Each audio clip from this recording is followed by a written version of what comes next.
This week was the DNC, and we had the greatest liberal voices from all across the fruited plain. Barack Obama made another appearance. Michelle Obama came out of the woodwork. John Kasich flipped the aisle, and he decided to come out and speak for a party that he belongs in more than the Republican Party. But the running theme of the DNC was how if you vote for Donald Trump, if you do not vote for the Democrats, you are going to literally die.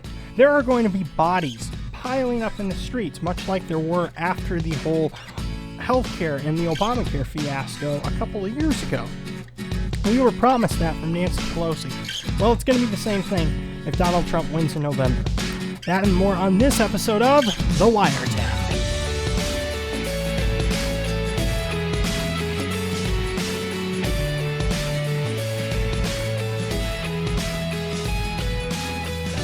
Hello everyone, my name is JD.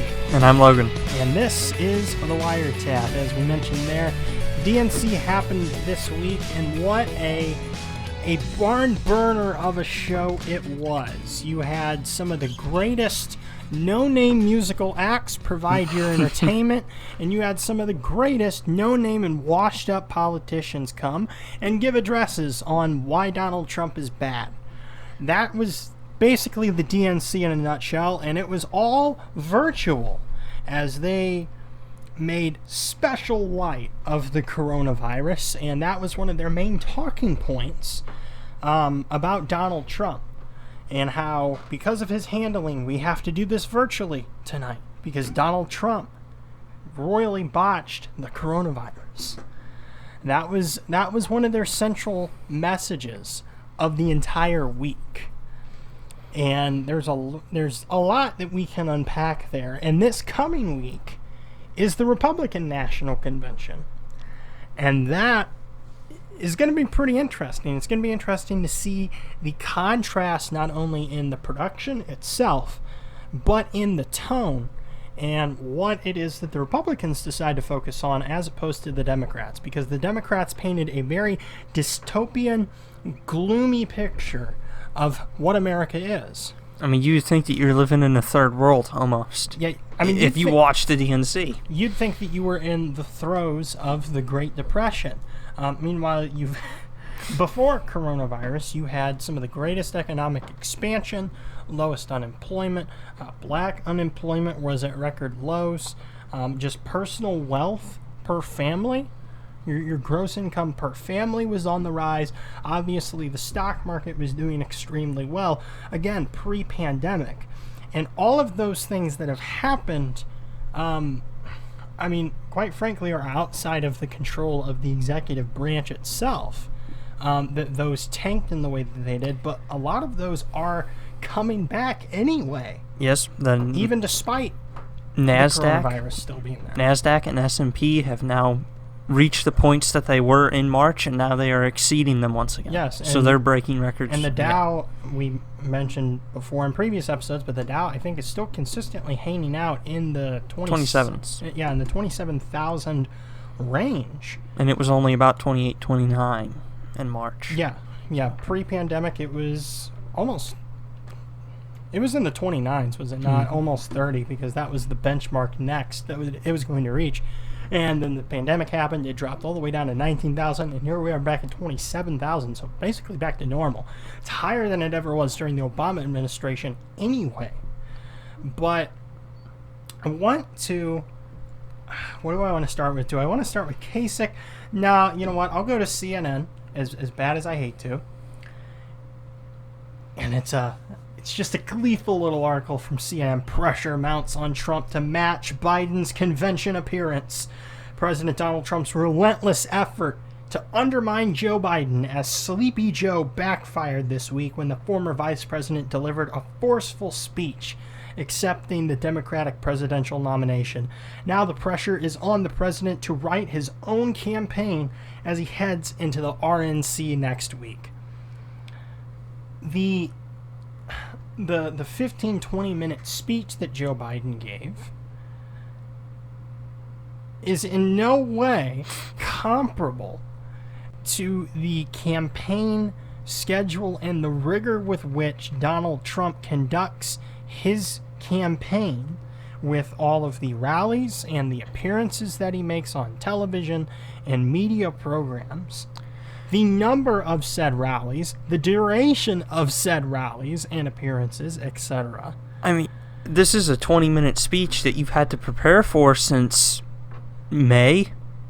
For quite a while. May, April is back when it was pretty locked up and we knew for sure that Bernie was done. Yeah. I mean, Biden has known for a long time that he's going to be the nominee. You've had a long time to prepare for this.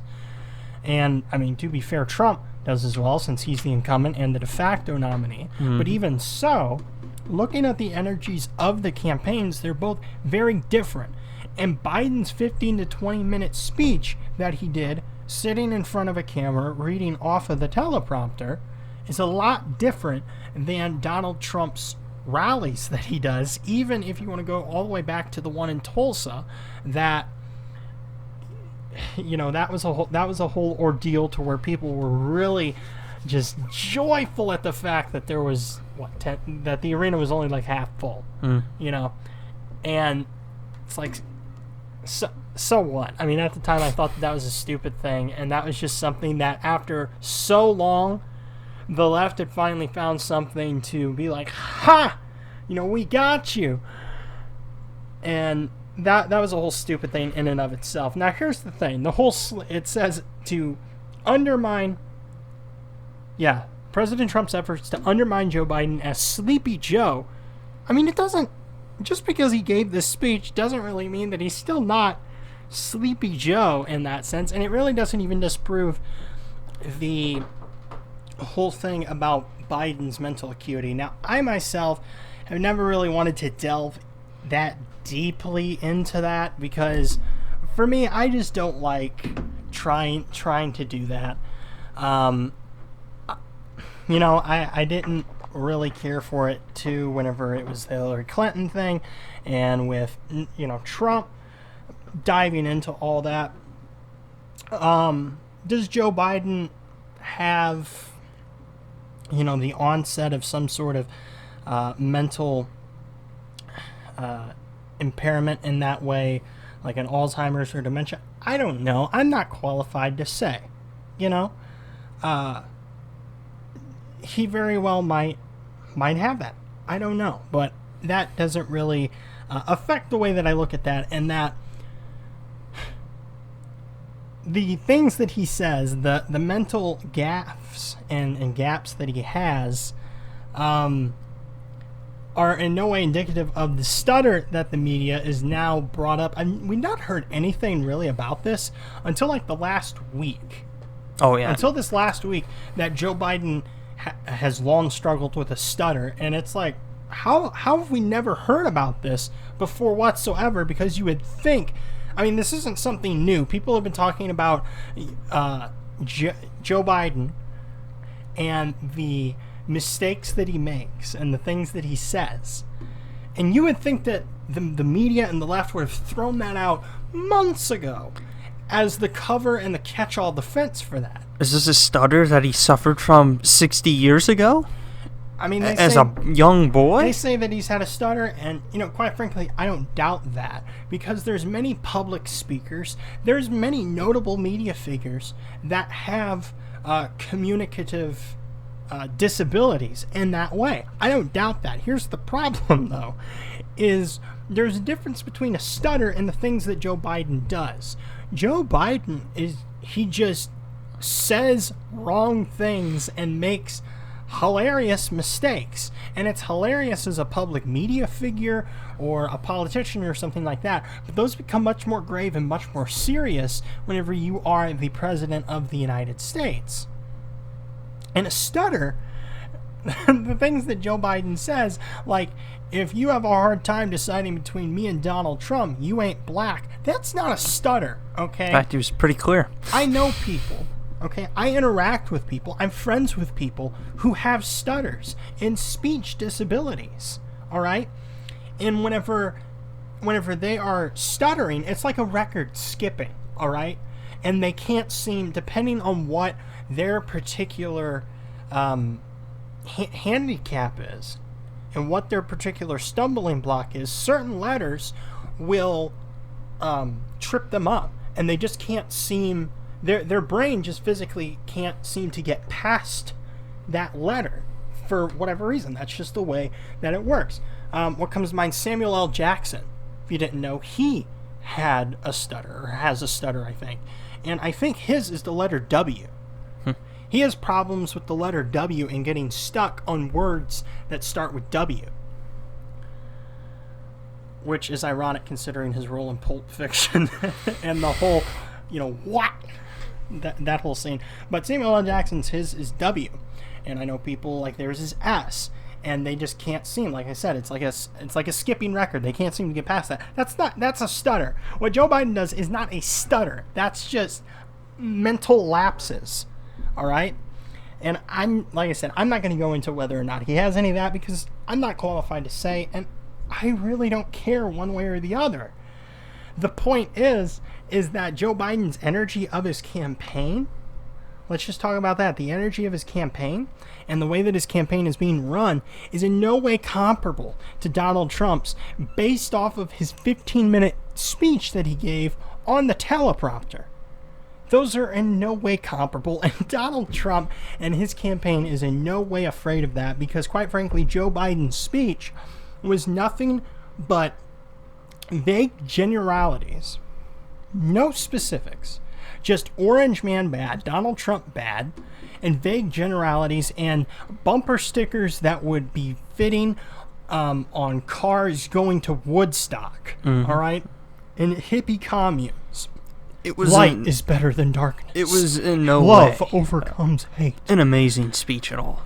No, it was nothing. It was average. Completely average. Yeah.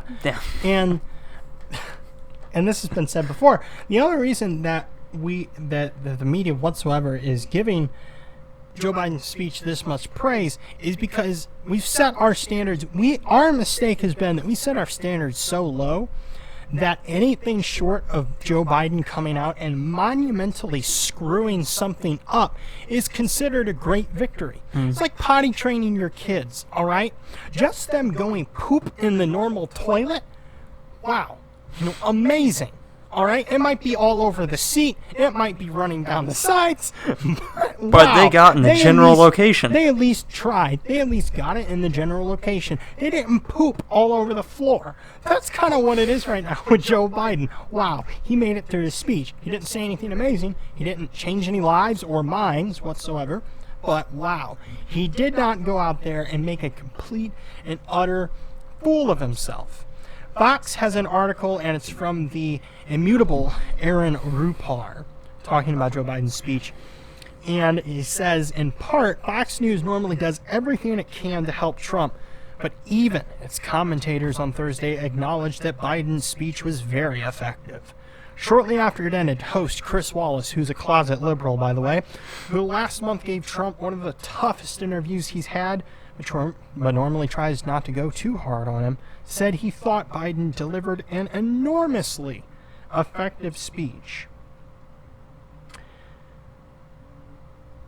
Enormously effective. Remember, love trumps hate. Light is better than darkness.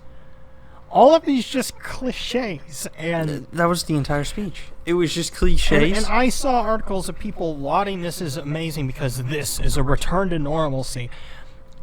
What the normalcy is that people that these people are vying for is being lied to and given ear fluff. All right, the typical politician response, the stereotypical responses that are just ear ticklers and have no substance to them whatsoever. And that was what Biden's speech was. And if you love that, then yeah, I imagine you loved Biden's speech. And for the faux conservatives that are on Fox News, the Fox News commentators who were like, wow, this is really effective, this is really great, there was no reason to think it was such, because it It was mediocre at best. It was something that might be rousing for a high school senior to give in their bid for class president or something. If Donald Trump would have given this speech, we would have been talking about how flat it was. We would have been talking about how flat and empty. Diplomatic, you might want to say.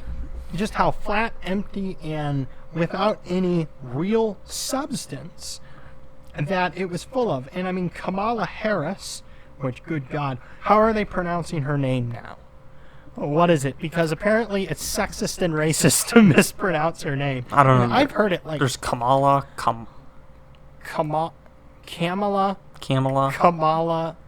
and there's another way to pronounce it.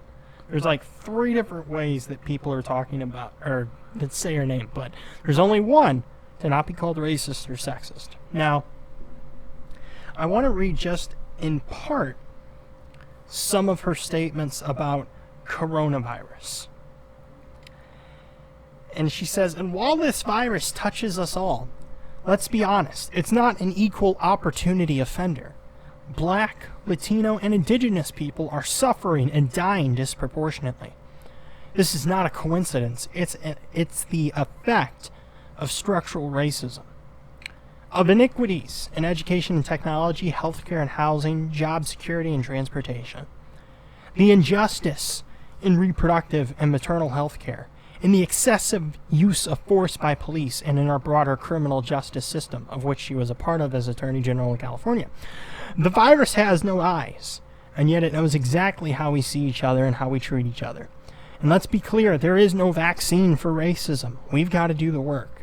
For George Floyd, for Breonna Taylor, for the lives of too many others to name, for our children, for all of us. There is no vaccine for racism. And the coronavirus is indicative of racism and in the way that it affects these different people. It has nothing to do with race itself. It has to do with the way that people live, because unfortunately for many in the black community, they live in low-income areas and they are themselves low income. So therefore, they do not have the ability to take care of themselves in such a way, and quite frankly, they more than likely live in high-density areas as well, which is bad for trying to prevent yourself from getting it, because that's easier to transmit in high-density areas. We saw it in Spain, because they live in such high-density areas. Saw it in Spain, and that's also in part, I mean, besides Andrew Cuomo wheeling people in with it into nursing homes, but New York is a very high-density area. He did an incredible job with the coronavirus. He did an incredible job that set the standard for the rest of the nation.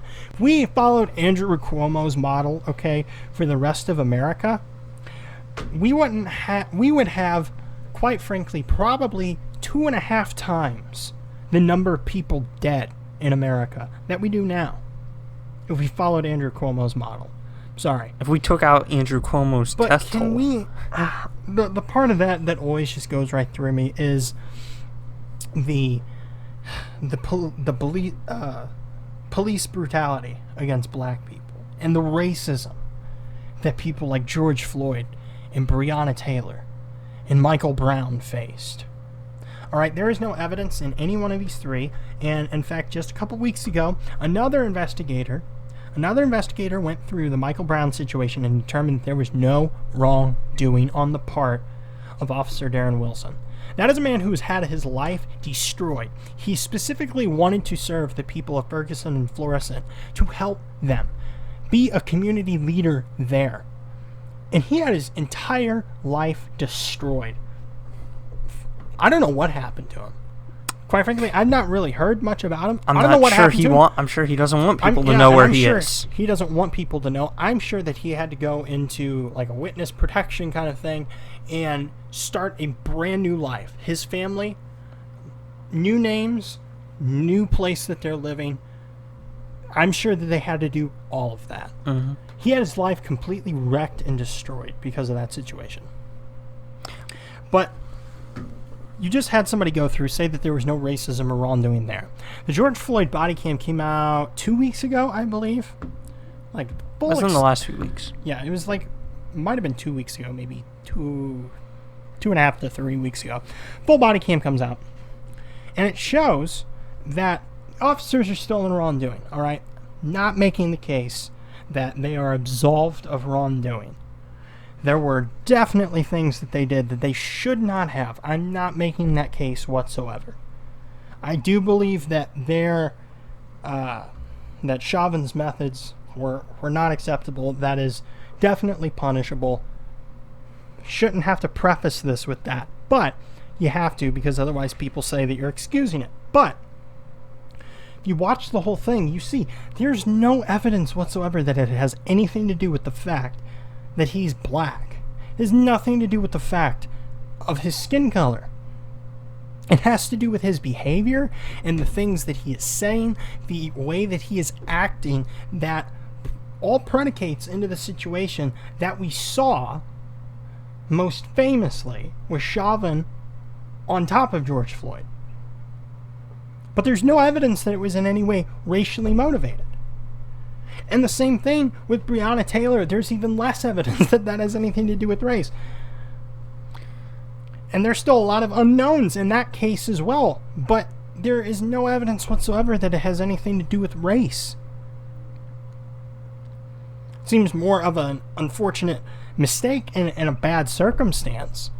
However, Breonna Taylor was implicated because eyewitnesses say that they saw her car frequently at a known drug house. And her ex-boyfriend, I believe it was, had just been arrested across town on drugs, and she was implicated in that. But there's a lot of unknowns in that one as well, but like I said, there's no evidence that it had anything to do with race whatsoever. And that's the whole premise of the Black Lives Matter movement, is it not? Or had the goalpost shifted there? Because before, what it was white cops shooting black people. And then it just became cops against black people. And then just cops against minorities in general. Alright? And the goalposts have shifted on what happens. First it was cops killing black people and minorities. And then it just became cops using excessive force against blacks and minorities. The goalposts always shift because their narratives are not supported by facts. They're supported by the emotions of the case at hand. They don't have concrete facts, but they don't care. They're shameless about it. And the organizers of Black Lives Matter, this is a means to an end. And what's more infuriating to me, more so than just people need to have more curiosity, for one, and use some critical thinking in these instances about, is the claim that this group making true? But they don't do that because if they disagree with it, the premise of Black Lives Matter, well, everyone agrees that Black Lives Matter. No one disagrees with that. But this is the same stuff that they do with, say, abortion. They frame abortion as what? Women's health care. And if you're against abortion, you're against women's health care. Well, no. Nobody's against that. And nobody's against the premise that black lives have worth. Nobody's against that. But what is that statement? It's a loaded statement. That in and of itself is a logical fallacy, to have a loaded statement like that, because it means so many different things. Because their premise for what that means is constantly shifting anyway, as I just explained. But what's more infuriating to me than the people who you see on Instagram, just normal people who say that they support Black Lives Matter and all this kind of crap, are the people at the top of this organization who are using the black community for their own ends. It's the same thing with the Democratic Party. The black community is being used in a disgusting, despicable way for their own political ends. Because at the end of the day, the people who are going to be the most hurt are the black community. And one final note here, I just want to say, don't tell me that you can say Black Lives Matter and not support the organization. Because the phrase Black Lives Matter is the trademark of the organization, alright? It's their trademark phrase that organization is built off of. So don't say that you can separate the two. It's just not possible. Because I guarantee you, it's the same thing like with the Confederate flag. All right, the same people who say that you can separate Black Lives Matter in the organization say that if you fly the Confederate flag, you are supporting white supremacy. And if you disagree with that, no, that's not, you can't, because that is a white supremacist symbol. But somehow you can separate Black Lives Matter from the organization. Inconsistent standards, but what do you expect?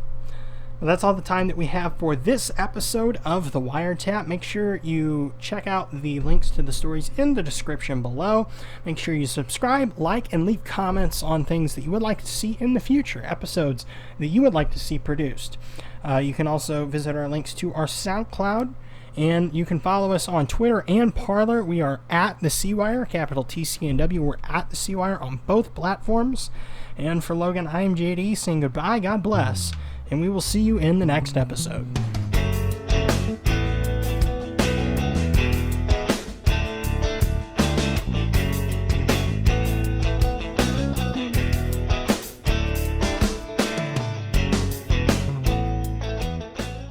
That is the stupidest controversy I've ever seen in my life.